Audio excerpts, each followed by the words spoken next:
साथियों, पहले की सरकारों में माइंडसेट ऐसा भी था कि समस्याओं को टाल दिया जाए, कुछ सब्सिडी देकर मैन्युफैक्चरिंग सेक्टर को जिंदा रखा जाए।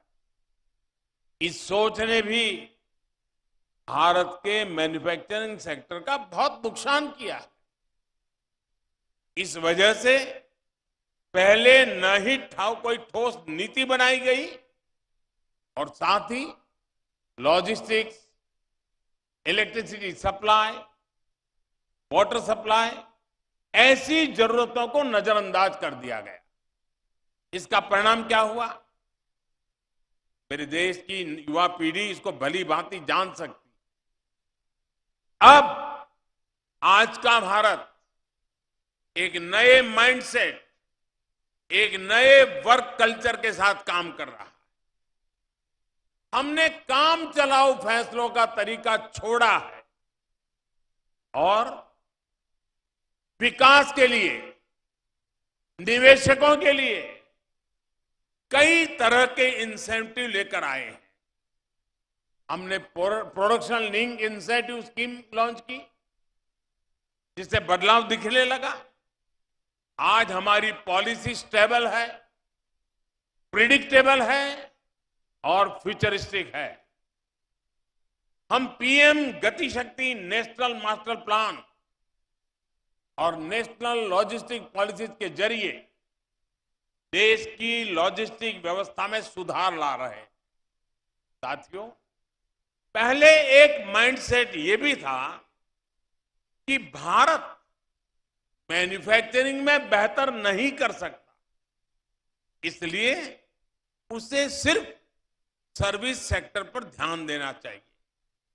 आज हम सर्विस सेक्टर भी संभाल रहे हैं और मैन्युफैक्चरिंग सेक्टर को भी समृद्ध बना रहे हैं।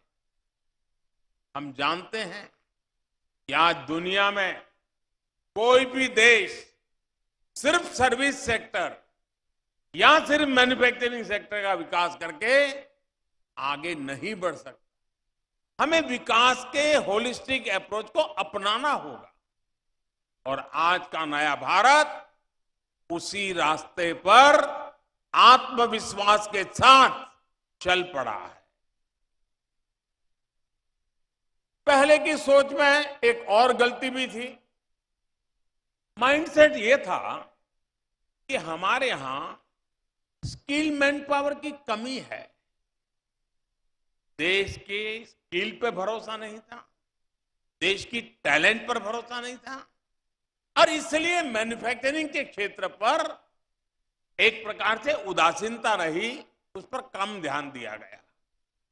लेकिन आज भारत मैन्युफैक्चरिंग में भी सबसे आगे रहने की तैयारी में है।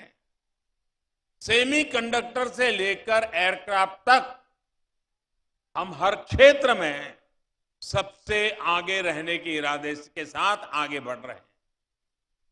ये इसलिए संभव हुआ क्योंकि पिछले 8 वर्षों में हमने स्किल डेवलपमेंट पर फोकस किया और उसके लिए एक माहौल तैयार किया।